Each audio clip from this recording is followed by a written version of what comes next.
parece vamos comenzando para no acumular demasiado retraso y que no nos volvamos a ir hoy más tarde de lo previsto. Además, también entiendo que están impacientes por escuchar a los ponentes que me acompañan en la mesa. Yo estoy encantada de volver a coincidir con ellos. En realidad se trata de dos antiguos compañeros, que no viejos. Los dos han sido profesores de la Universidad Carlos III, son personas que nunca deberían haberse ido, al menos me queda el consuelo de que los veo muy contentos en los lugares en los que están ahora y con las cosas que están haciendo ahora, y además como de vez en cuando se prestan a venir por aquí a visitarnos, pues mejor que mejor. A mi derecha, y es la persona que va a empezar a hablar, tengo a Agustina Palacios. Voy a sacarme el currículum, que no me lo sé.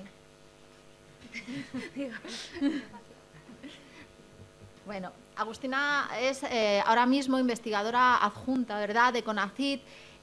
Trabaja en la Universidad Nacional del Mar del Plata y ahí se ocupa de diversas cuestiones, algunas de ellas relacionadas con la discapacidad, que como saben es el tema de este bloque temático dentro del Congreso. Por ejemplo, es coordinadora del área de discapacidad y derechos humanos dentro del Centro de Investigación y Docencia en Derechos Humanos Alicia Moró, de la Facultad de Derecho. Miguel Ángel Ramiro es profesor titular de la Universidad de Alcalá, en este caso se ha ido, pero no tan lejos. Y en la Universidad de Alcalá se encarga de la cátedra de CADE. Efectivamente. Muchas gracias. Discapacidad, enfermedad crónica y accesibilidad a los derechos. En relación con este tema está trabajando últimamente en distintos proyectos de investigación. Como ven, los dos son especialistas en materia de discapacidad y a los dos, entiendo que Rafael de Asís, que ha organizado este bloque temático, les ha pedido que hablen sobre condición, situación y posición. Y yo tengo muchas ganas de oírles, así que le doy la palabra a Agustina. Por favor, no más de media hora, Agus, y adelante. Bueno, muy buenas tardes. Como siempre es un placer, es una alegría y es una emoción estar aquí en la Carlos III con antiguos compañeros, con amigos. Así que agradezco mucho por la invitación.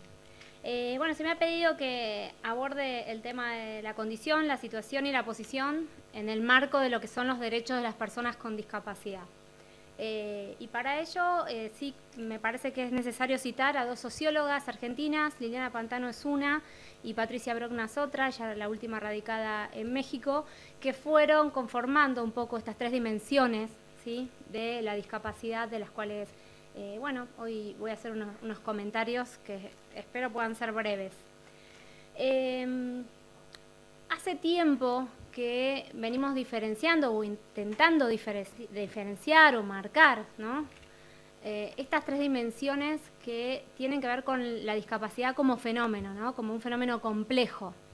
Para quienes no están en el tema de la discapacidad o quizás no tienen como mucho conocimiento o no han profundizado, muy brevemente decirles que en la década de los años 70, desde el activismo político, sobre todo en Estados Unidos, a través del movimiento de vida independiente, se dio un salto, ¿sí?, más que nada político, en relación a la consideración de la discapacidad, a los derechos de las personas con discapacidad, en el sentido de las personas con discapacidad tomar un poco las riendas de su destino, decir nada sobre nosotros sin nosotros. Ese es el lema de este movimiento de vida independiente, que paralelamente se desarrollaba en el ámbito académico el modelo social de discapacidad. Reino Unido, modelo que primero se denominó de barreras sociales, donde se empieza a conceptualizar la discapacidad no como hasta ese momento desde diagnósticos médicos, desde etiquetas médicas, sino como el resultado de la interacción entre lo que es la condición, que hasta ese momento era la etiqueta, el diagnóstico, la deficiencia, y las barreras sociales. Y esto se plasmó hace unos años en el primer Tratado de Derechos Humanos del siglo XXI, que es la Convención Internacional sobre los Derechos de las Personas con Discapacidad, donde se da un paso más allá del activismo político, más allá del modelo social de discapacidad, sino que situar a la discapacidad como cuestión de derechos humanos. Esto, por supuesto, fue acompañado con un desarrollo teórico, pero sobre todo con poner en la agenda de Naciones Unidas y en la Agenda de los Derechos Humanos incorporar la temática de la discapacidad. Bueno, en el marco de todo esto, y quizás para que se entienda lo que voy a decir dentro de un ratito, el modelo social de discapacidad, este desarrollo desde la sociología, ¿no?, que pone el acento en las barreras sociales, lo que en un momento dice es, dejemos de hablar de la deficiencia, que dejen de hablar los expertos y expertas que vienen desde la salud a decirnos quiénes somos, a decirnos qué podemos hacer y qué no podemos hacer. Entonces, un poco lo que es la condición de discapacidad, y acá empiezo la primera dimensión, se dejó de lado, se borró, se invisibilizó. Se invisibilizó como estrategia política quizás, o como estrategia teórica. Pero bueno, ese mismo modelo social después fue revisado. Fue revisado quizás no tan casualmente por mujeres con discapacidad, muchas de ellas feministas, que en un momento dado dicen, bueno, quizás tenemos que volver a traer al debate el tema de la deficiencia. Esa sería la condición. ¿Qué es la condición de discapacidad? La condición de la discapacidad es lo que decimos la dimensión personal. Cuando hablamos de la interacción, bueno, es esa dimensión personal, ¿no?, que fue primero caracterizada como un diagnóstico médico, como una deficiencia, como un déficit de la persona, o más adelante en el tiempo, y desde el Foro de Vida Independiente, que es una rama, digamos, del activismo político que surgió aquí en España, con el término diversidad funcional, ¿sí? Es esa condición de la persona que al interactuar con diversas barreras genera lo que es la discapacidad. Fíjense que yo hablo de la dimensión personal y no hablo de la dimensión natural o de la dimensión biológica. ¿Por qué? Primero porque creo que hay que reforzar esta idea de que un diagnóstico, una etiqueta médica no debe colonizar la vida, ¿no? Es decir, bueno, lo que pasa a veces con las personas con discapacidad es que nacen y ese diagnóstico va a colonizar su vida y va a marcar el destino de su vida. Y vamos a ver el diagnóstico y no vamos a ver la persona, ni la persona en su contexto, ni las redes sociales, ni nada más. Nos quedamos ahí. Por otro lado, desde esta perspectiva, y esto es algo que vengo pensando pero hace muy poquito, ¿no? Venimos dando o le veníamos asignando, ¿no?, a lo biológico el sentido de lo natural por lo opuesto a lo social. Es decir, bueno, pero la condición es lo biológico, ¿sí?, como contraponiendo a lo social, que es ese resultado de la interacción o esas barreras sociales. Entonces la discapacidad es un fenómeno social cuya razón de ser, ¿sí?, estaría determinada por factores biológicos, en principio, lo cual entraña varios problemas para su deconstrucción teórica, ¿sí?, como tal fenómeno social. No sé si me entienden un poco, igual después voy a ahondar un poco en esta idea, pero quiero poner un poco en duda esto de lo natural como contrapuesto a lo social y lo biológico, ¿sí?, como la condición, como centrarnos solo en eso. Voy a volver igual. Pero lo diverso, si aplicamos el término diversidad funcional, y que bueno, igual trae muchas dudas, incluso hace poco creo que leí que alguna organización ha presentado algo en contra de la utilización de este término justamente acá en España. Pero bueno, ¿desde dónde conceptualizamos entonces esa condición? Porque bueno, la discapacidad es el resultado de la interacción, pero ¿de quiénes? Desde algún lado, ¿sí?, hay que caracterizarlo, ¿no? ¿Desde dónde lo conceptualizamos? Y bueno, me parece que es importante lo que les decía hace un rato de estas críticas al modelo social y de esta necesidad de decir, bueno, volvamos a traer al debate, no la deficiencia, no eso que se caracterizó desde una perspectiva médica, pero sí la condición. Y para eso es imprescindible que quienes deconstruyan o quienes reformulen este término sean las propias personas con discapacidad. Voy a volver sobre esta idea. Y esto tiene incidencia en la identidad de las personas con discapacidad. ¿Por qué? Porque la identidad de la discapacidad es una identidad heterónoma y en negativo. Piensen. Y acá hago una excepción al caso de las personas sordas y quienes pueden ver, ¿no?, la filmina, sordas lo pongo con S mayúscula, ¿no?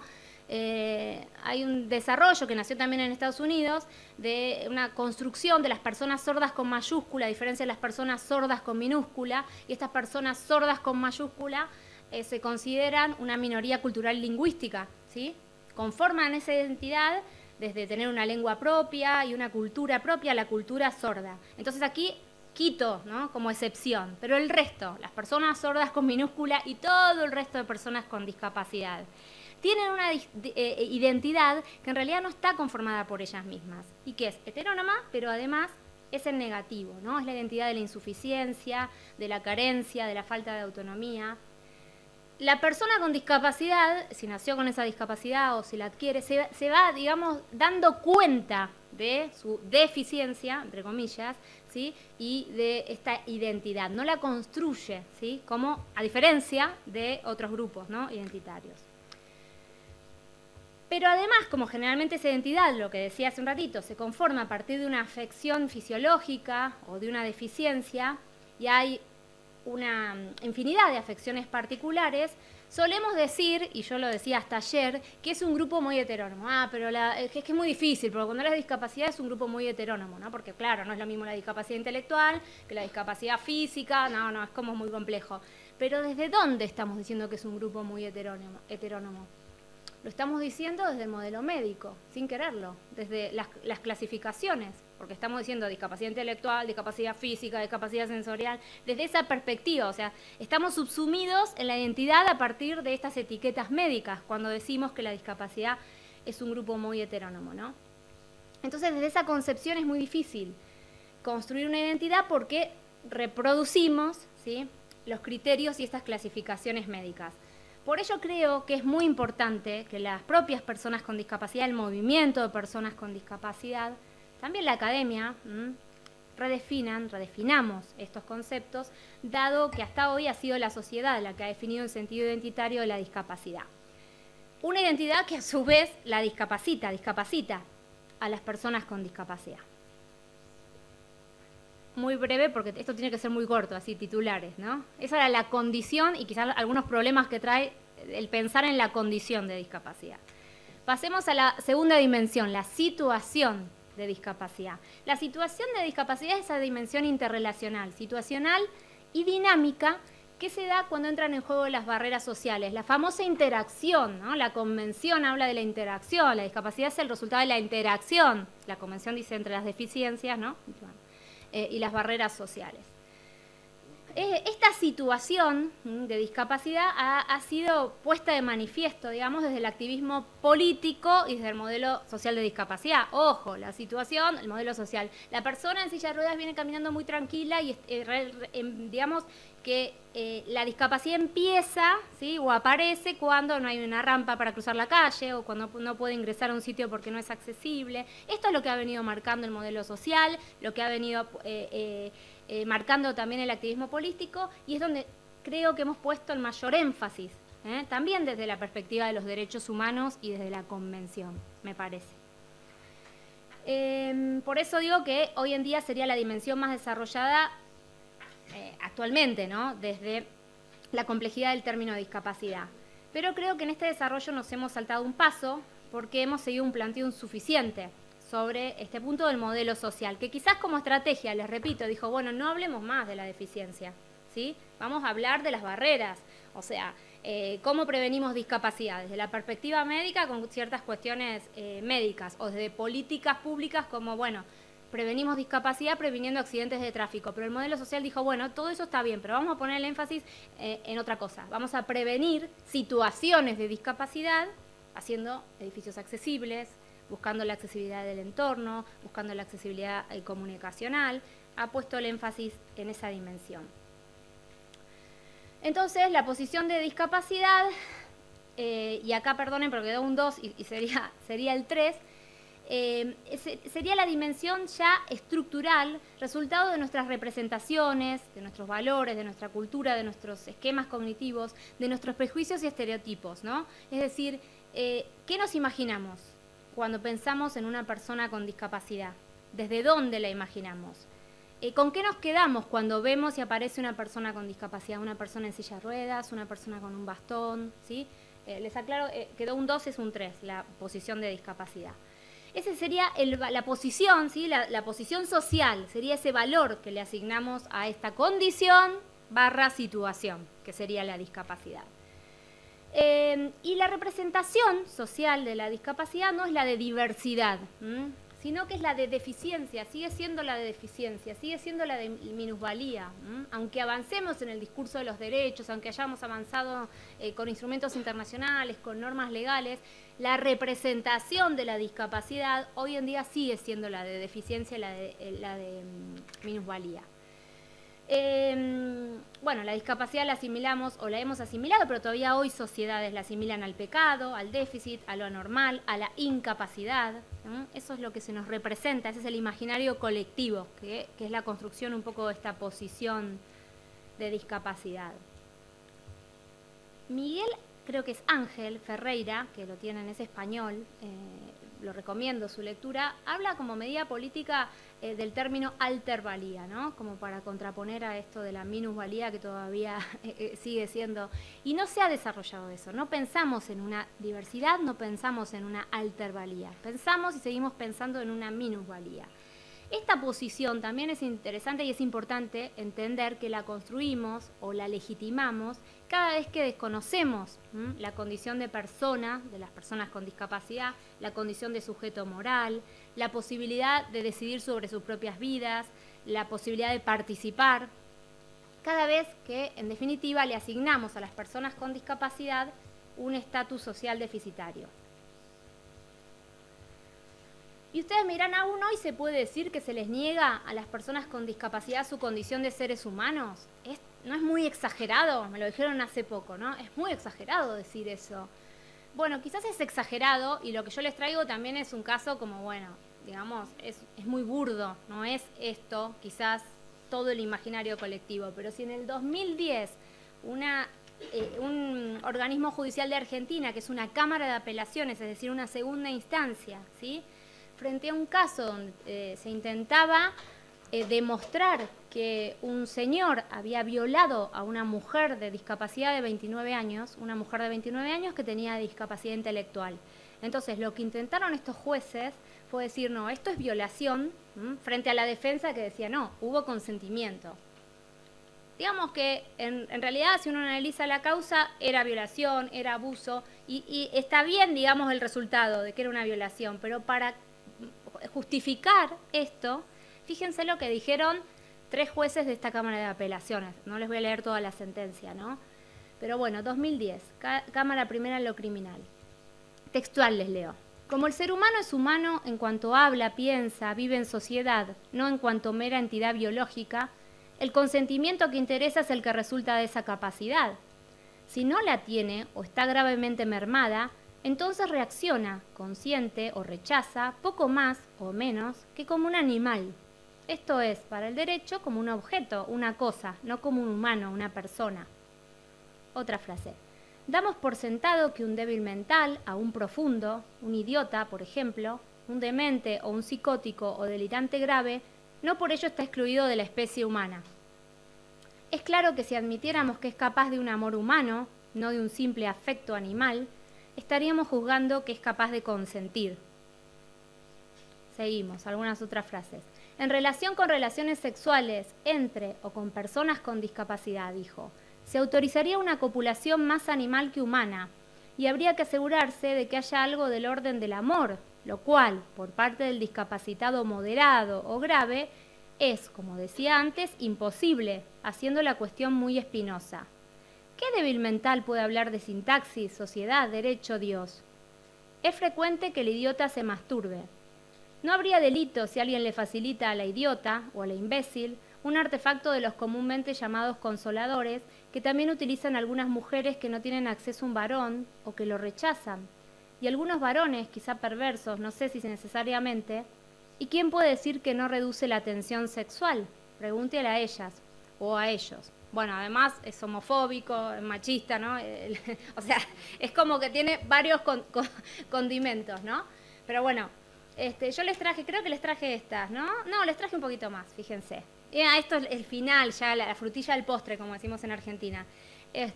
sobre la mujer con discapacidad, ¿no? Que bueno, en principio no podía consentir.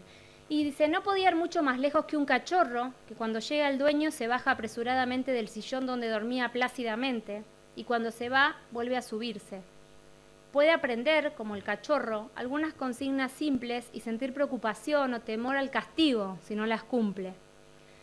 Luego asimila la sentencia, la sexualidad de la mujer, de las personas con discapacidad, con la de los simios, y termina diciendo, basta con ir al zoológico y pararse frente a la jaula de los monos. No muy cerca, mejor. Bueno, les traigo igual algo muy burdo, ¿no? Pero, bueno, ni siquiera sería el adjetivo. Pero bueno, esto todavía pasa y en el ámbito del Poder Judicial, en Argentina, con una convención que hoy en día tiene jerarquía constitucional, que viene a hablar de los derechos de las personas con discapacidad, que viene a marcar todo esto.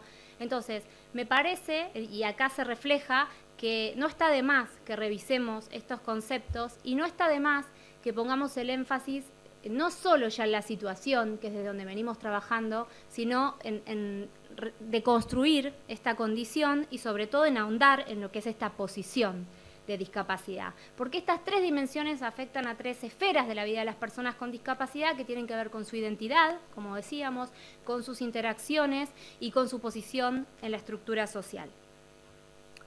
Y bueno, muy brevemente, porque estoy, pero muy bien, el tiempo no lo puedo creer, estoy como... creo que, y en esto quería dejar algunas ideas, por lo menos identificar, ¿no?, algunos desafíos sobre el trabajo que nos, digamos, debemos enfrentar en relación a estas tres dimensiones.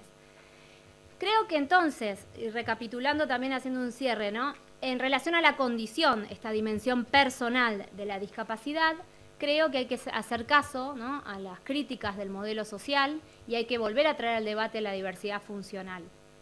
Pero ¿desde dónde? ¿Desde dónde hay que volver a hablar de la dimensión personal? Desde la deconstrucción de la perspectiva médica, ¿no?, desde el relato vivencial de sus protagonistas. En este sentido, creo que sí puede hacerse un paralelismo entre el sexo y el género, ¿no? Es decir, hay que trascender la concepción de la diversidad funcional como lo natural. Es decir, bueno, el género trasciende esa perspectiva, ¿no? Pero también el sexo, según algunas teorías. O sea, cuánto hay de natural o de biológico en el sexo y cuánto hay también de construcción social cuando construimos y conceptualizamos lo que es el sexo. Y por qué hoy cuando hablamos de cuestiones de género podemos incluir, ¿sí?, a personas transexuales, a todos otros debates y otras situaciones y otros grupos identitarios que vienen a sentirse formando parte de este concepto de género. Y quizás en la discapacidad podamos llegar a acercarnos desde esta perspectiva. Y me parece que también en este debate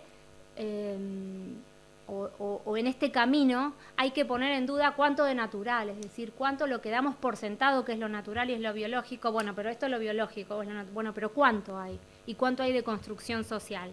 Y creo que este debate tiene que ser desde un enfoque multidisciplinar y tiene que ser con, de nuevo, reitero, las protagonistas, que son las personas con discapacidad. Desde ese lugar creo que hay que encararlo y que no podemos seguir dejándolo afuera invisibilizado. Bueno, en cuanto a la situación, creo que hay que concebir, entender e instalar el tema como cuestión de derechos humanos y tomarnos en serio el derecho antidiscriminatorio y sus herramientas en esta materia. Creo que en esto se viene trabajando y en este es el mayor aporte que creo que hace la Convención sobre los Derechos de las Personas con Discapacidad. Ha puesto el acento en eso. Esto es una cuestión de derechos humanos, al igual que lo es el género, por ejemplo. Herramientas de derecho antidiscriminatorio y ahora se viene la Observación General de Naciones Unidas, pronto la próxima va a ser sobre igualdad y no discriminación.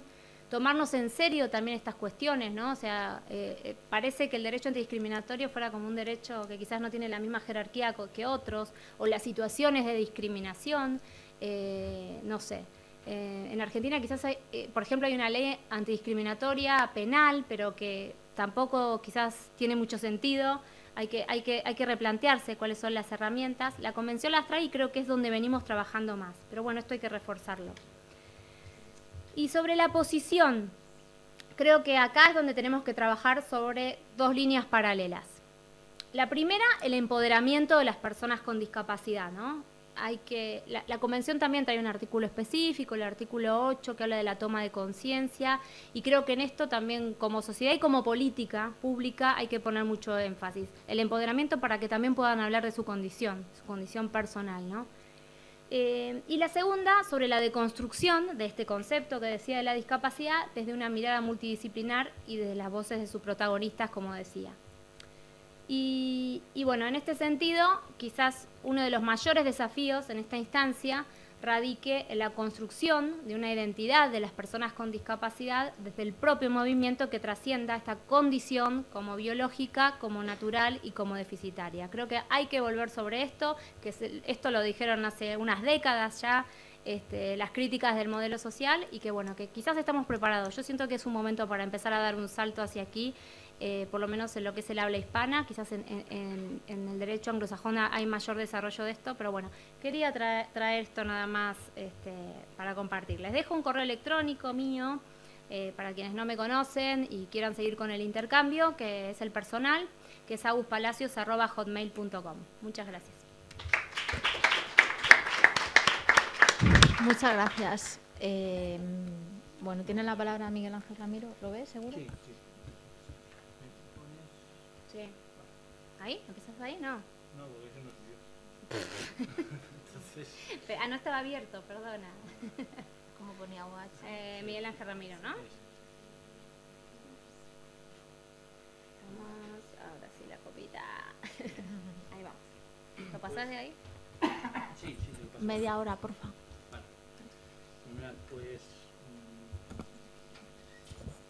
Pues gracias. Pues gracias primero por la presentación, por la invitación. Siempre es bueno, ¿no?, volver a casa. Unas fechas un poco más y hacemos el anuncio del turrón. Bueno,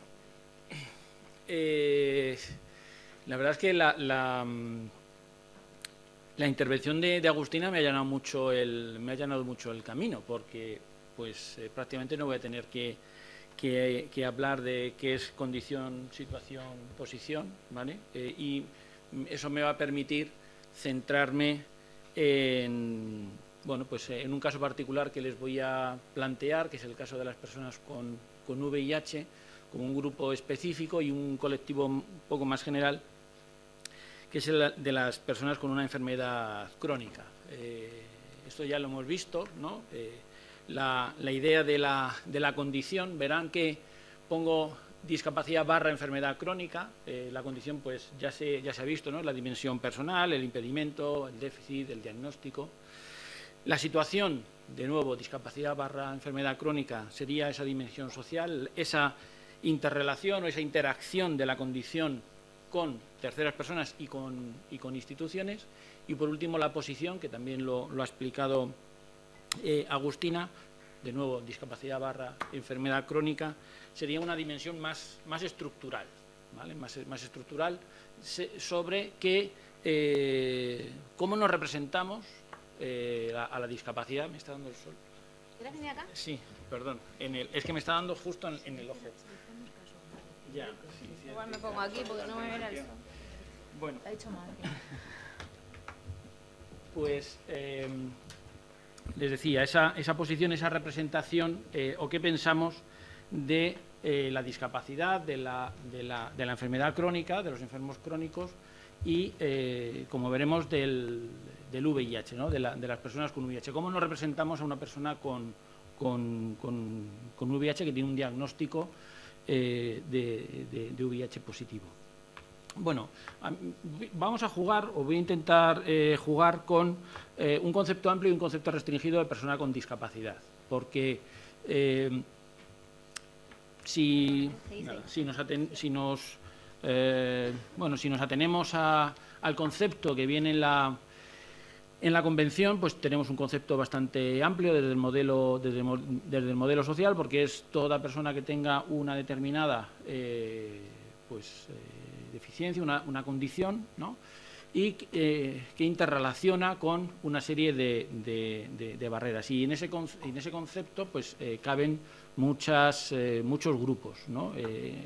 La Convención habla de 4, centrándose en 4 tipos de discapacidad, pero puede haber otras, ¿no? Puede haber otras.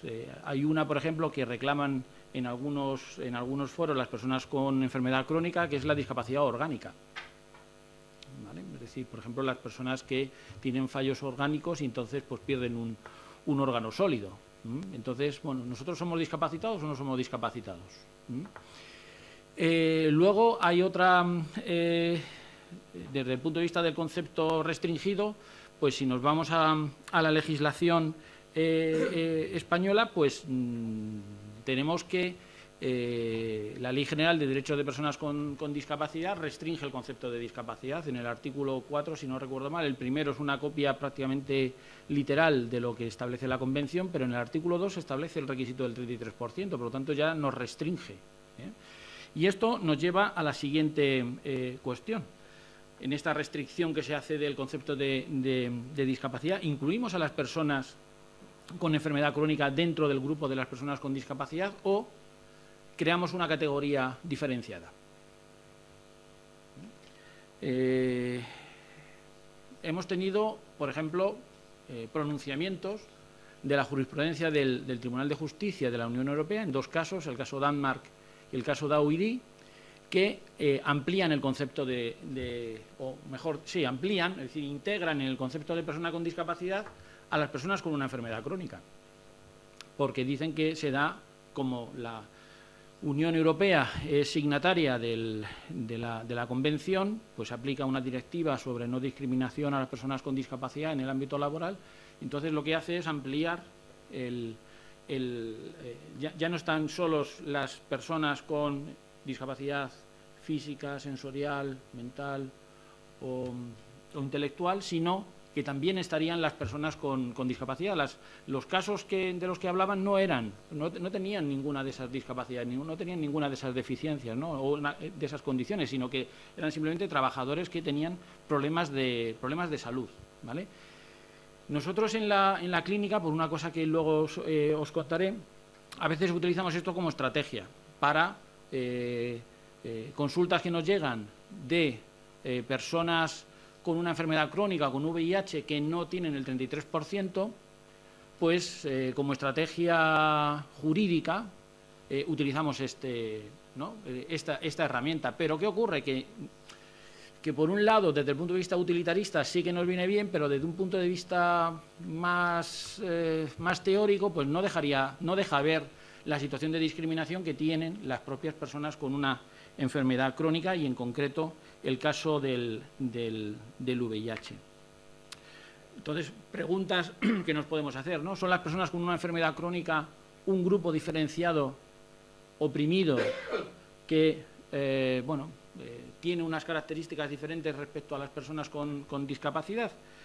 Bueno, si tenemos en cuenta estos criterios, ¿no?, establecidos por la doctrina, bastaría con cumplir uno de ellos, ¿vale?, para poder decir que las personas con una enfermedad crónica son un grupo oprimido que podría ser un grupo diferenciado y, por lo tanto, una de las cosas que estamos intentando hacer, sí sería necesaria una ley general de derechos de personas con una enfermedad crónica como grupo diferenciado.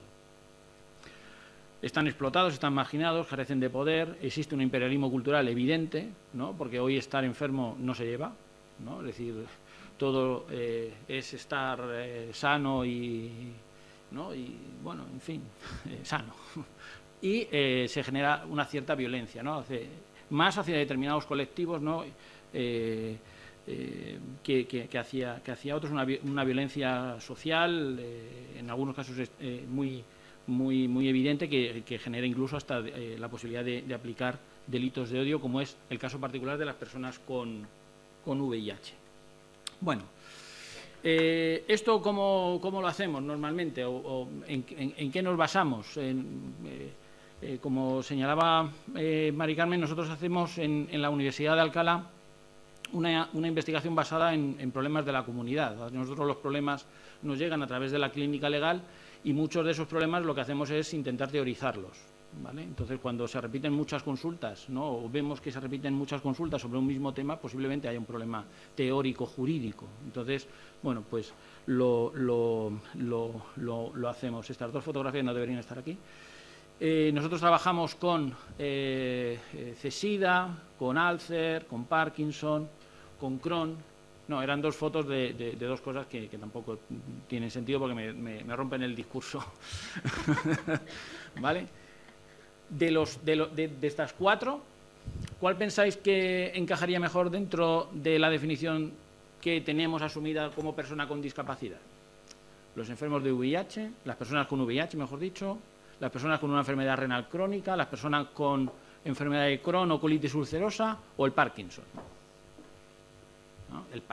El Parkinson, ¿no? El Parkinson, porque además, pues, ¿no? Es la idea del, bueno, del temblor, ¿no? Asociamos, ¿no? Mientras que, como una persona de Crohn, con Crohn o con colitis ulcerosa va a ser, que además es una discapacidad invisible, ¿no? Que eso es un tema que también hay que tener muy en cuenta, ¿no?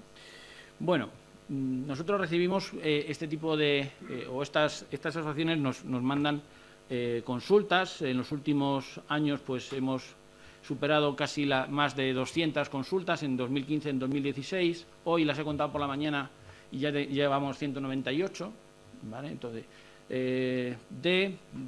hemos identificado estos temas en 2015, pues acceso a seguros, la revisión del grado de discapacidad, la revisión del grado de incapacidad, exclusión de oposiciones, acceso a servicios, medicamentos. La barra más larga es discriminación. Son consultas donde hemos detectado un caso de discriminación, ya sea directa, indirecta o por asociación, ¿no? que también lo hemos dado, los hemos medido, los hemos publicado. Era una de las fotografías, ¿no? un artículo que publicamos en la revista multidisciplinar del SIDA. En 2016 se vuelven a repetir muchos de las mismas consultas, ¿no? De nuevo, la barra más con 81 consultas es la discriminación. Luego, bueno, el tema que hemos estado discutiendo esta mañana de protección de datos, privacidad, honor, riesgos laborales, acceso en la función pública, acceso a prestaciones del Sistema Nacional de Salud. Es decir, bueno, son consultas que vamos catalogando en el trabajo de la clínica, y lo cual nos permite tener, a través de ese volumen de consultas, pues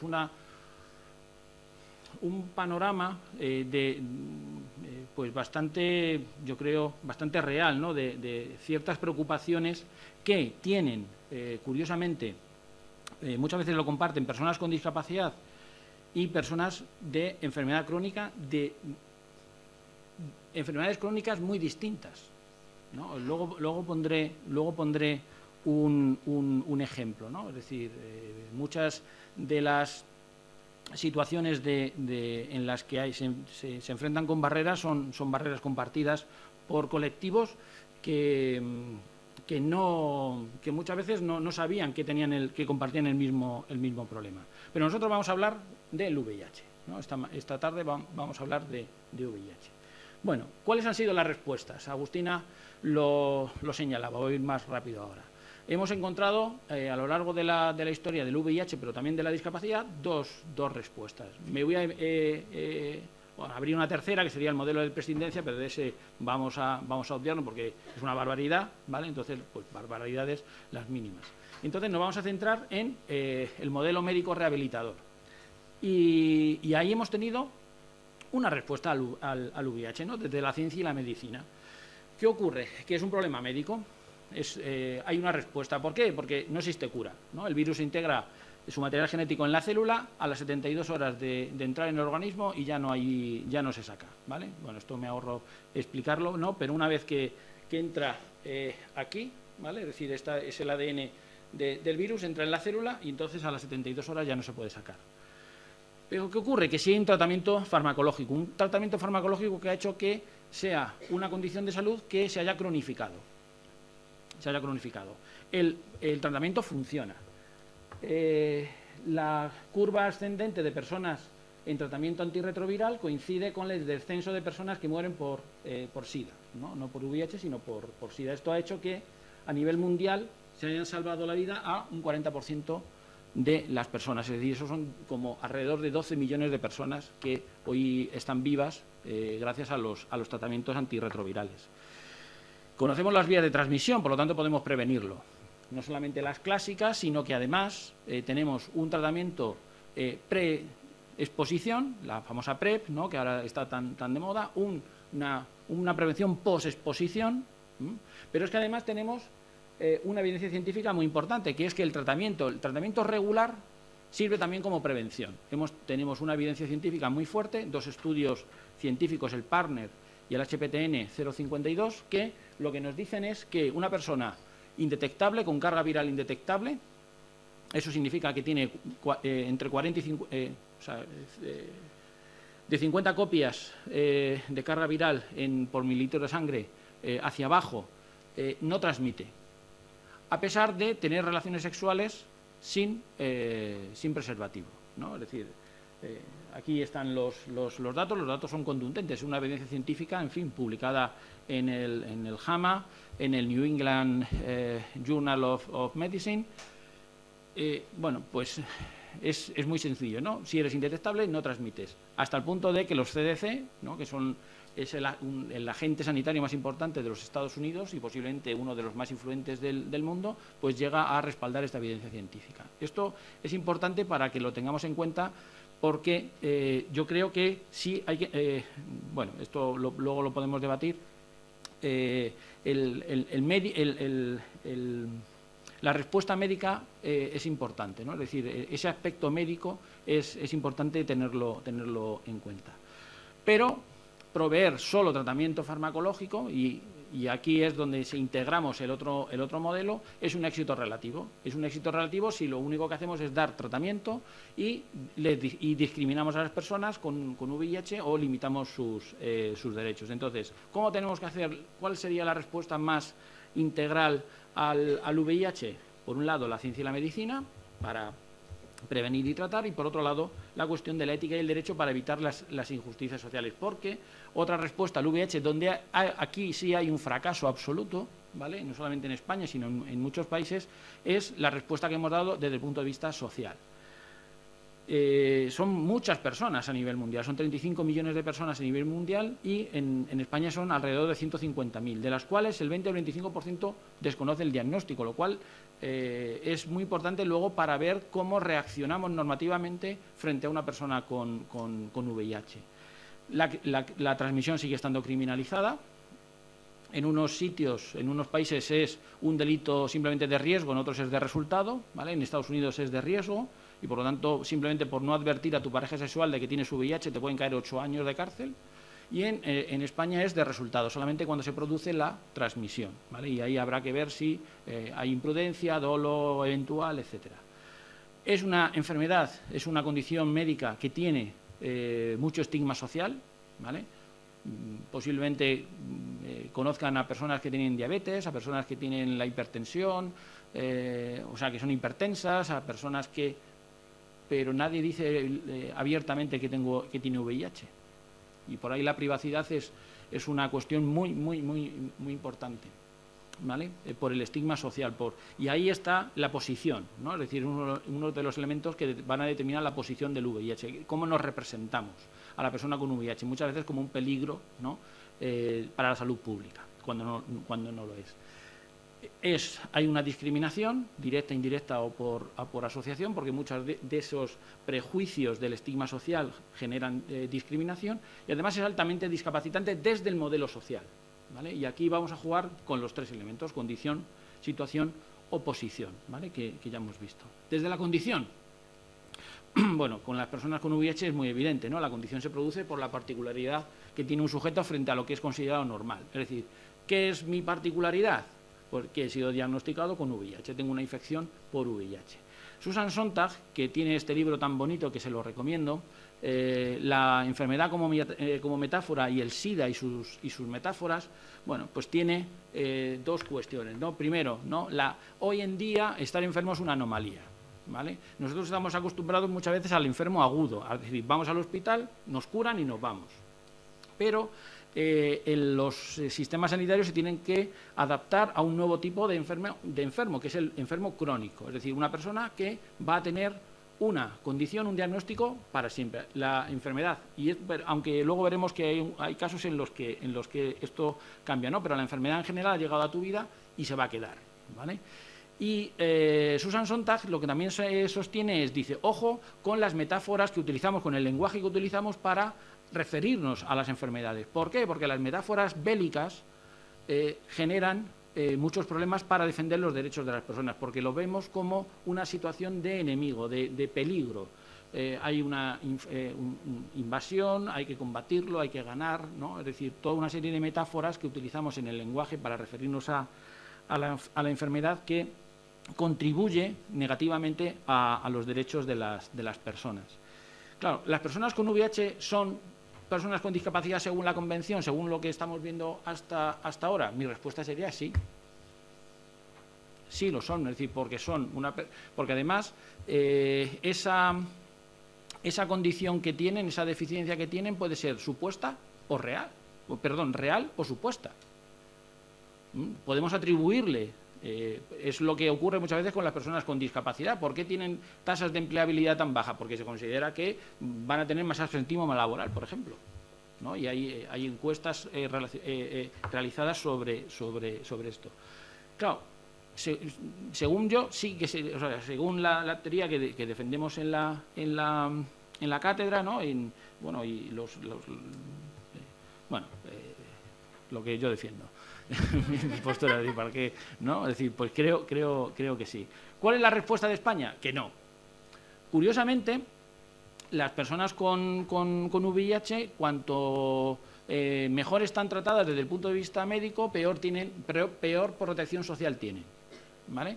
Esto llevó a que un Real Decreto, que es el que se establece la determinación del grado de discapacidad, que es de 1999, en el año 2002-2003 se reformase para no atribuirles directamente un grado de discapacidad, ¿vale? Porque antes con el simple diagnóstico te daban un grado de discapacidad. ¿Por qué? Porque como tenías VIH y te ibas a morir, ¿vale? Pero con los nuevos tratamientos no ocurre eso. Entonces se reforma el Real Decreto para evitar, ¿no?, darles inmediatamente un grado de discapacidad. Pero en la respuesta del derecho comparado, curiosamente, no es así. En Estados Unidos, en el Reino Unido, en Australia, las personas con VIH por ley son consideradas personas con discapacidad. ¿Por qué? Porque bueno, es todo el modelo social, ¿no?, que aparece en el mundo anglosajón. Forman un grupo oprimido diferenciado. Es decir, ¿merecerían una respuesta normativa específica? Tienen unos símbolos propios y una historia propia. Es decir, mucho como las personas sordas, ¿no? Es decir, reivindicaciones propias, cultura propia, ¿no?, representada bueno, quizás, ¿no?, estén ameritando, ¿no?, muchas de las respuestas que encontramos, que son diferenciadas, por ejemplo, el VIH tiene una agencia especializada en Naciones Unidas, ¿no? Es decir, están los niños, UNICEF, la cultura, la UNESCO y está UNUSIDA. Esto también deriva, ¿no?, de una respuesta muy basada en la seguridad, ¿no?, pero tienen una respuesta individualizada. A veces es bueno y a veces es malo. Formarían parte del grupo de personas con enfermedades crónicas, y aquí es una cuestión vinculada también al reconocimiento, y luego pondremos algún ejemplo sobre esto, porque claro, enfermedades crónicas, VIH ya, pero es que tú has hecho algo para tener la enfermedad, yo no.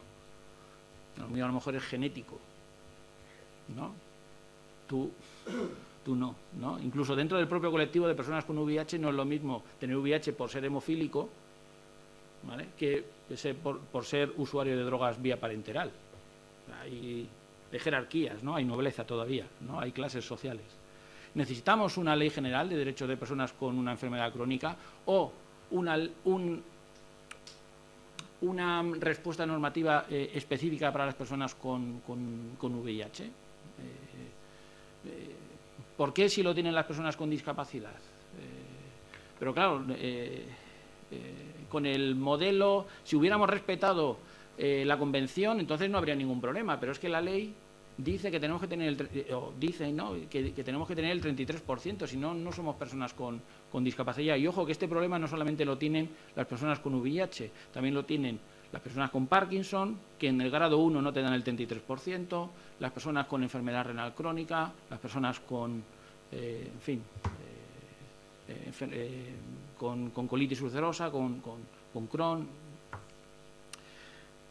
Fijaos, podemos hacer un ejercicio muy interesante utilizando la Ley General de Derechos de Personas con Discapacidad y su exposición de motivos. Si cogéis el esquema argumentativo del modelo social de la discapacidad que aparece en la exposición de motivos de la Ley General y le quitáis persona con discapacidad, ¿vale? Y dejáis el cuadrito y le ponéis lo que queráis, ¿vale? Pueden ser mujeres, pueden ser inmigrantes, pueden ser lo que sea.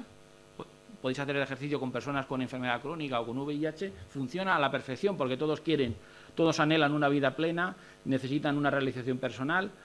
En todos los casos, a pesar de los innegables progresos sociales alcanzados, ven limitados esos derechos, se les priva del pleno ejercicio de sus derechos, etcétera, etcétera, ¿no? Es decir, funciona a la perfección. Entonces, tenemos ahí una... Yo a veces me levanto por la mañana y digo, sí, necesitamos una ley general. Otra me levanto y digo, no. O sea, entonces es como la esquizofrenia, ¿no? Ojo, porque las propias personas, y esto nos pasó el otro día, ya lo habíamos detectado, pero el otro día fue en vivo y en directo con alumnos haciendo una sesión de Street Law, que las propias personas con VIH rechazan la etiqueta de personas con discapacidad. Ya nos había pasado, pero el otro día en un grupo de apoyo de personas recién diagnosticadas con VIH decían que no, que ellos tenían VIH pero que discapacitados no eran. Entonces, claro, ese lo que antes señalaba Agustín, ese sentimiento de pertenencia a un determinado colectivo, ¿no? También es interesante, es necesario tenerlo en cuenta. Una cuestión interesante, ¿no? Y para eso hay que tener en cuenta el modelo médico. La condición debe ser permanente. Claro, las personas con discapacidad decimos, la condición debe ser permanente, pero ¿qué ocurre? Y si hubiera posibilidad de curación, las personas con enfermedad renal crónica se pueden curar con un trasplante. Es cierto que es una respuesta médica, ¿vale? Pero eso, en algunos casos, teniendo en cuenta el modelo actual, les inhabilita para ser personas con enfermedad, personas con discapacidad, pero luego no les contratan o no les dejan contratar seguros, por ejemplo, de salud o seguros de vida, porque como les falta un riñón, ¿vale? Pero no se pueden beneficiar de la cláusula antidiscriminatoria que viene en la ley del contrato del seguro, que solamente afecta a las personas con discapacidad, ¿no? Entonces, otro caso muy reciente, el de las personas con hepatitis C, acceden a los antivirales de acción directa y les quitan el grado de discapacidad, ¿vale? Tengan coinfección o no tengan coinfección, pero tampoco te van a contratar. Es decir, es otro, ¿no? Esta cuestión de la condición. La situación, bueno, a pesar de que indetectable es intransmisible, las personas con VIH siguen encontrándose con barreras institucionales, normativas y actitudinales. Hay muchos protocolos internos, escritos y no escritos, donde se discrimina a la persona con VIH, ¿no? En el ámbito sanitario hay un montón de típico, el VIH el último, ¿no? Para luego limpiar mejor. Y también actitudinales, comportamientos. Las barreras se mantienen, aunque la limitación no sea real, sino ficticia. Es decir, un ejemplo muy evidente en el que estamos trabajando con CESIDA, con la Federación de Diabetes, que claro, fijaos, ¿no? Es decir, el VIH con los diabéticos, ¿no? Dos grupos que, como que no, pero han visto que los dos son excluidos en el mismo sitio, que son las oposiciones de acceso a las fuerzas y cuerpos de seguridad del Estado. En el caso de la Guardia Civil, por ejemplo, se llega a decir que no pueden las personas que tienen una enfermedad infecciosa, adquirida, transmisible, resistente al tratamiento, no pueden formar parte porque pueden poner en peligro las relaciones sociales dentro del cuerpo, ¿vale? Lo cual es un criterio, esto está en el BOE, o sea, es es una barrera actitudinal ya desde el punto de vista del Ministerio del Interior tremebunda, ¿no?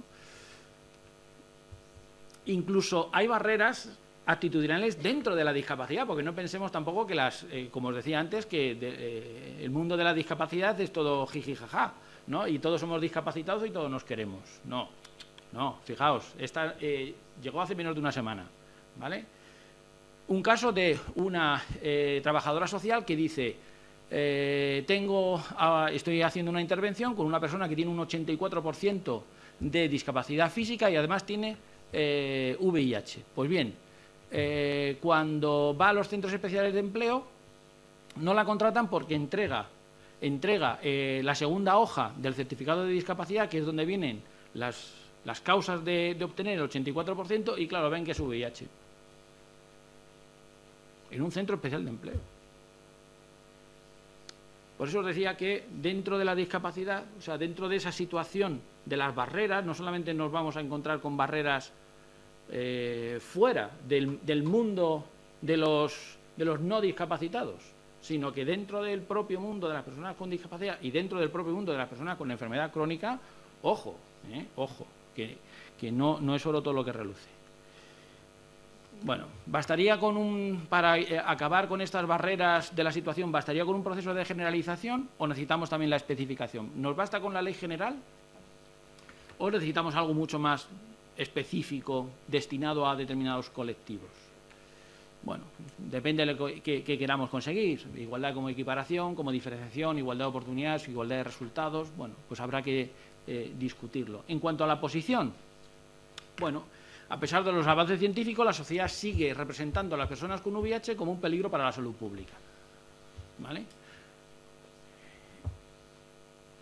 ¿Qué pensaríais si fuerais a operaros con un cirujano y os dijera soy VIH positivo? Es el tipo que os va a operar. O la tipa, ¿no? Es decir, la persona, ¿no? que os va a operar. Curioso, ¿no? Es decir, en España, por ejemplo, tienen restringido este tipo de intervenciones a pesar de esa evidencia científica. ¿Qué tenemos? Estigma social y otra cosa que es mucho más peligrosa, que es el autoestigma. Es decir, cuando interiorizan las barreras y ya, pues, ¿para qué me voy a presentar, ¿no? a las oposiciones si me van a rechazar, ¿no? Claro. Pues eso es un problemón. Y luego el estigma social, ¿no? ¿Por qué existe esta representación? ¿Por qué no representamos así pues a las personas con discapacidad? Porque esta es la pregunta, ¿no? que creo que habría que responder a las personas con discapacidad de enfermedad crónica y en el caso del VIH. En el caso del VIH hay razones moralistas, paternalistas, de seguridad y de salud pública, de seguridad nacional. Es decir, esto se ha trabajado bastante desde el año 2000, que el Consejo de Seguridad Nacional tuvo una sesión específica sobre VIH. No hay más enfermedades, ni la discapacidad, ni nada, que en el Consejo de Seguridad de Naciones Unidas se haya discutido el tema como un asunto de seguridad global, ¿vale? ¿Alguna conclusión? Pues por decir algo, ¿vale? Pero, la evidencia científica y los avances tecnológicos deben tomarse en cuenta para ajustar la respuesta normativa. Esto afectaría a todos, también a las personas con discapacidad en general. Luego, la idea del propio sentimiento de pertenencia debe tenerse en consideración, ¿no? por esta experiencia que tuvimos, pero que es bastante generalizada en el colectivo de personas con VIH. Ellas no son, o al menos en España no se sienten personas con discapacidad, ¿no? Es otra cosa. Nosotros tenemos, ya como decía, nosotros tenemos VIH, pero no nos cuelga es otro San Benito, ¿no? Es decir, y por último, desde el punto de vista de la posición, la sociedad como tal, como sociedad, necesita educarse mucho más, es decir, recibir mucha más formación para ser mucho más inclusiva y acabar con muchas barreras actitudinales que todavía pues hace que tengamos muchos prejuicios a determinados colectivos. Y nada más, estas son las formas que hay de contactarme, a mí, a la clínica, a la cátedra, el Facebook, el Twitter, en fin, todo ese tipo de cosas. Muchas gracias.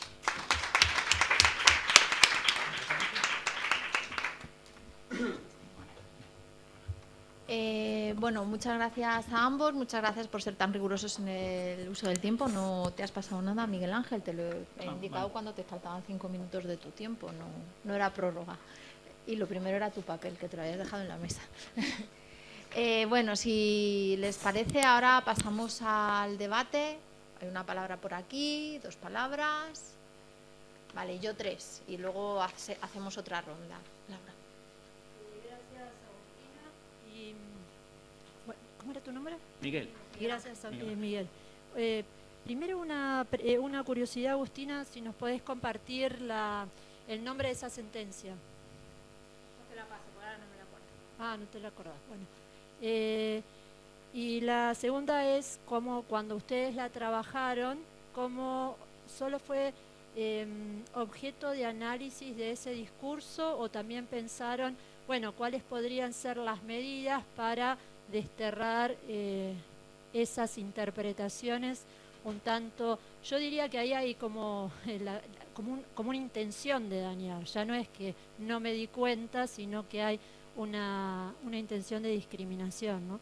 Y porque digo, en el año 2010 eso no es que se me pasó, ¿no?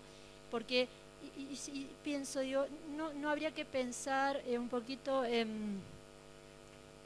Esto puede ser descabellado, pero digo, si hay una intención de dañar en el discurso, no hay que pensar tal vez en presentar una denuncia ante el Consejo de la Magistratura para que, digamos, se traten estos casos, porque si no, nunca vamos a desterrar esas prácticas. Una es por la formación, otra es por la selección de magistrados, donde debería ser un punto específico, ¿no? Y otra es tal vez pensar, bueno, si hay una continuidad en esta práctica, ¿qué es lo que se puede hacer en términos reparatorios? La segunda cuestión es referida a tal vez nuevos fenómenos que se da en relación con las personas con discapacidad en Argentina, y cómo lo incluiríamos esto que se está dando últimamente, donde hay como una sospecha y entonces en forma colectiva se le saca la pensión por discapacidad a un colectivo de personas. Entonces, ¿dónde lo incluirías eso? En términos de derechos sociales, para nosotros es un caso claro de regresión arbitraria del derecho. ¿Y eso qué sería? ¿Situación o posición?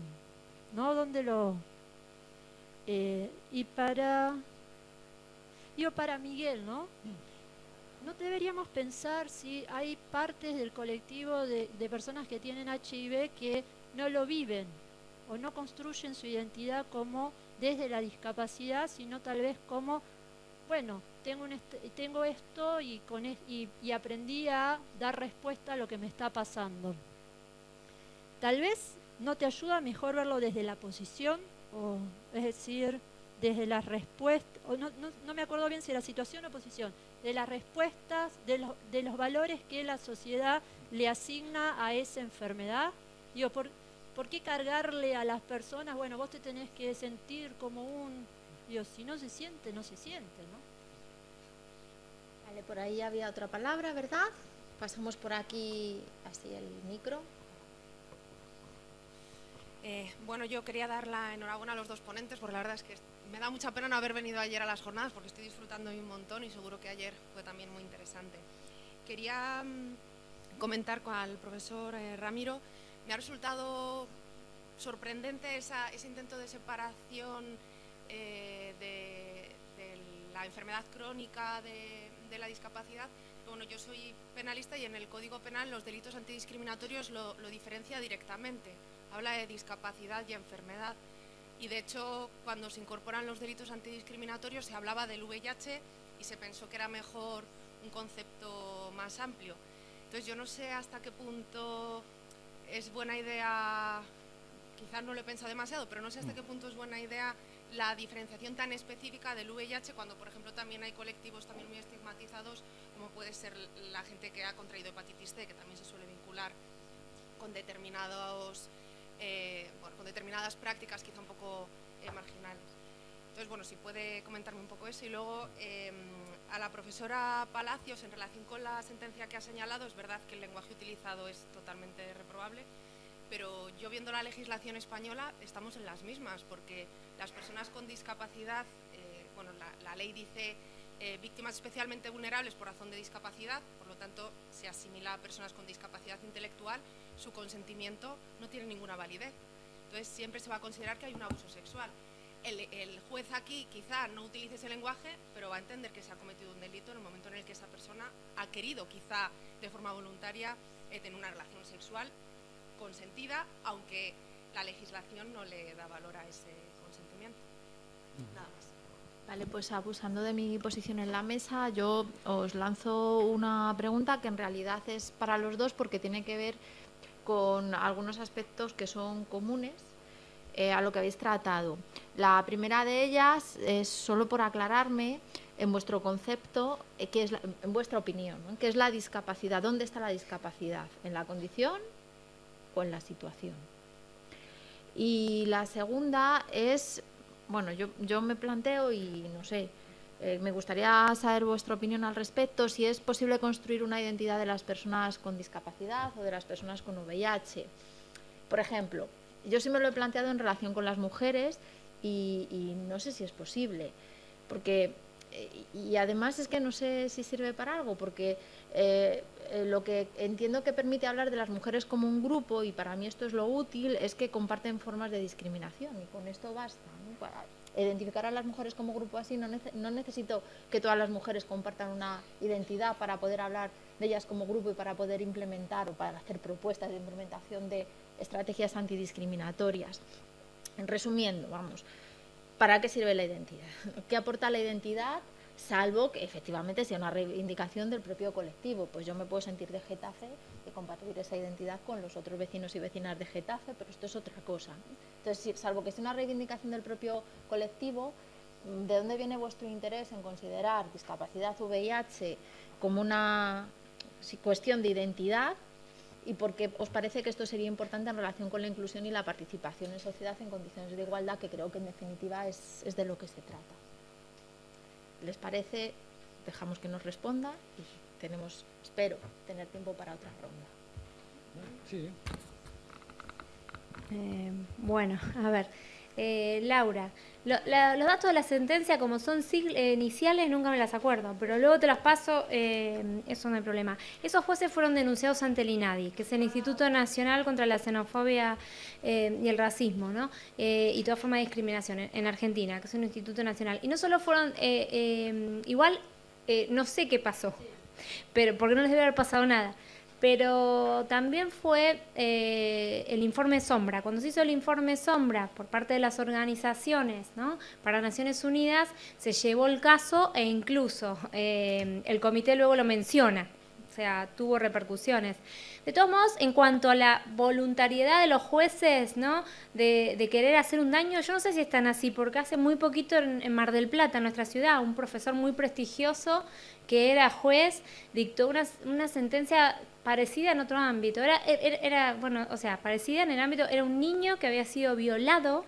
Un niño creo que tenía 12 años, pero como que tenía una orientación según, ¿no? Entonces no era violación, porque, bueno, una cosa, o sea, esas cosas suceden y es la ignorancia, los prejuicios, bueno, gente que no está, pero no creo que haya una intención de hacer un daño. Yo creo que la intención era decir no hubo consentimiento, pero bueno. De todos modos, frente a lo que es una discriminación, no nos importa la intención o no, o sea, por lo menos desde el punto de vista jurídico, no importa. Sí, pero bueno, yo sinceramente no creo que la haya habido. El tema de el plan, la otra pregunta, ¿no? Era, sí, lo de la quita de las pensiones por discapacidad, ¿no?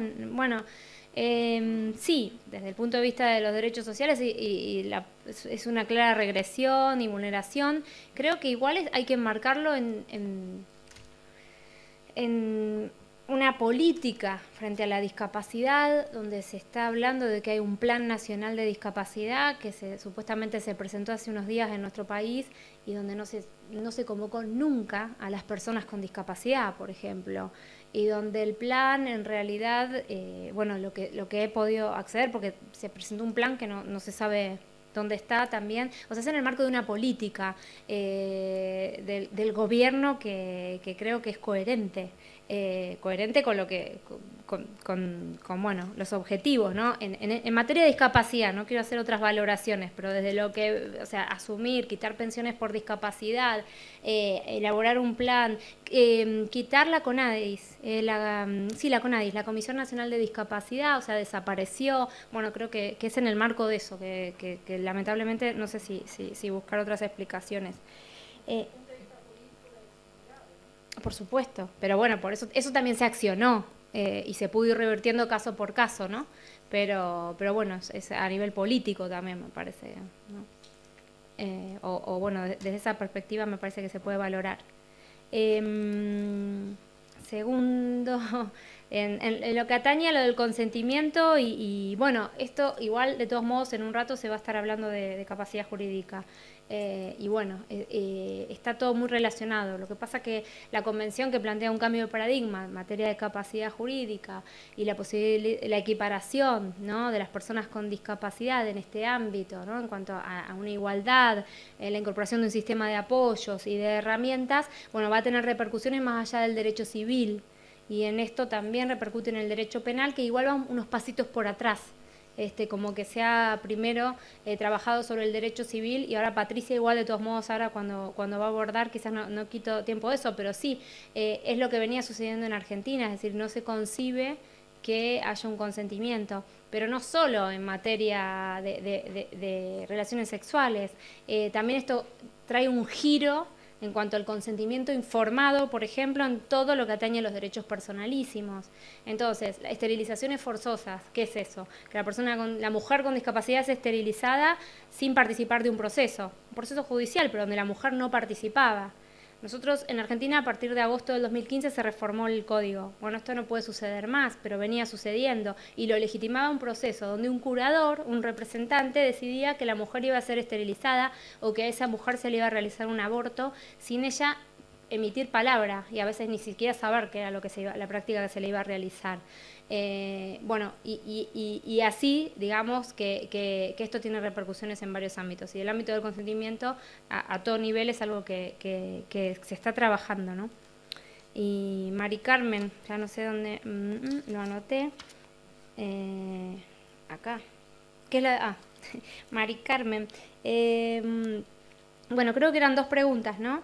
La primera era ¿qué es la discapacidad? ¿O dónde está? Si en la condición... Bueno, para mí lo que planteé son tres dimensiones de la discapacidad que conviven, pero la discapacidad, cuando lo utilizo yo la palabra, me refiero a la situación y a la posición, porque cuando me refiero a la condición, yo utilizo el término diversidad funcional.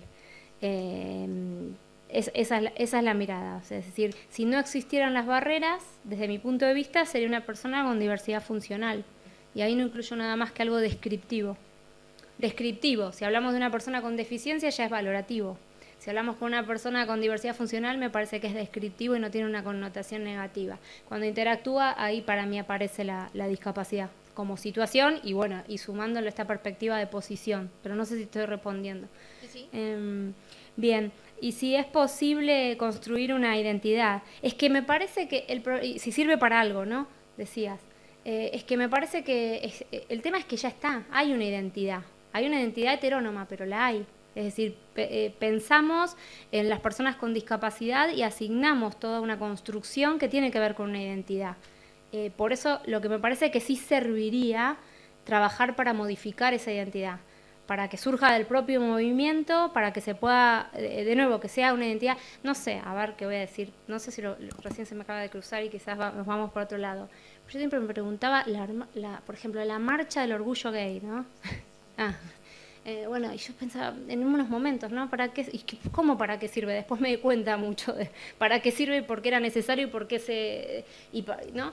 Y acá me parece que falta desarrollar eso. Y que entonces lo que sería, primero, que creo que ya existe esa identidad, pero es heterónoma y es negativa, o sea que ya está, y creo que sí se serviría a revertirla, y que desde esta perspectiva esto también serviría a cambiar y a modificar estos patrones culturales, estos estereotipos, estos prejuicios y esta situación de discapacidad. Bueno, creo que nada más. Pues vamos a ver las 4 preguntas. El rechazo que se produce cuando hacemos esa equiparación entre el VIH y la discapacidad normalmente se produce cuando no tenemos mucho tiempo para explicar en qué consiste el modelo de la discapacidad basado en derechos humanos. Es decir, esa reacción que tuvimos el otro día en ese grupo de apoyo con el que estuvimos trabajando pues hora y media, 2 horas, pues no da tiempo suficiente como para explicar en profundidad, porque teníamos que explicar 100.000 cosas más.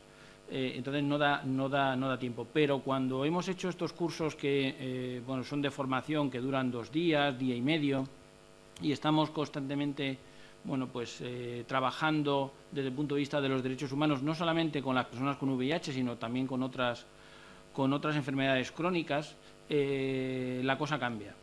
Y entonces empieza a verlo. Ahora mismo, por ejemplo, pues estamos trabajando con ACU porque hay una propuesta de cambio en el baremo de determinación del grado de discapacidad, y lo que nos están pidiendo es precisamente que argumentemos a favor de la inclusión o darle más peso a los factores sociales. Entonces, ya han asumido, ¿no? Es decir, que realmente, y con esto enlazo a una de las preguntas que dice Mari Carmen, ¿dónde está la discapacidad? Pues básicamente está, como dice Agustina, en la situación y en la posición, ¿vale? Aunque hay autores que también, Tom Shakespeare, ¿no? Que es un autor bastante potente en este campo, dice, ojo, no nos olvidemos de la condición, es decir, porque condición y situación van de la mano, es decir, es una deficiencia que interactúa con una sociedad, pero la sociedad también tiene que ver o sea, que es un círculo, ¿no? Es decir, no centrarnos solo en uno, sino ser más integrador, pero es decir, sí se acepta. Es cierto que necesitamos más tiempo, ¿no? Para trabajar con estos colectivos, para explicarles las bondades o bueno, el cambio de paradigma, ¿no? que señalaba Agustina, y que al final es una respuesta basada en los derechos, que puede ser, pues, y de nuevo, ¿no? La respuesta de Mari Carmen, esa identidad, la identidad de las mujeres, de las personas inmigrantes, de las personas con una enfermedad crónica. Y he puesto el ejemplo del VIH porque yo creo que es uno de los más redondos para explicar muy bien esa idea del grupo diferenciado a través de esos 5 requisitos, ¿no? Agustina también utilizaba uno que es muy interesante, que es el de las personas sordas, ¿no? Y como ellos dicen el audismo, ¿no? La discriminación por aquellos que son oyentes. Bueno, a la hora de hacer una propuesta normativa, en su caso, no sería una ley general de derechos de las personas con VIH, sino que sería de personas con una enfermedad crónica, porque hay muchos de los problemas, de las cuestiones que les afectan a ellos como un colectivo diferenciado. Yo creo que sí es importante crear una identidad para, bueno, pues se ponía el Día del Orgullo Gay, el día 1 es el Día Mundial del VIH, que también de alguna manera es una reivindicación de pues un determinado colectivo de una serie de derechos y también de recordar, ¿no? Es decir, a la gente que se ha quedado por el camino. Bueno, tenemos tiempo para una pregunta más, rápidamente y esquemáticamente. Por aquí.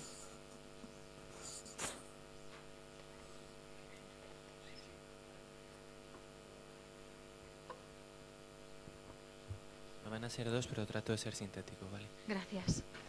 Para Miguel Ángel, un poco la primera la anticipabas, yo creo, en esa última respuesta, pero bueno, sin entrar al debate sobre si es necesario, porque tú lo planteabas como una pregunta, un proceso de generalización o de especificación.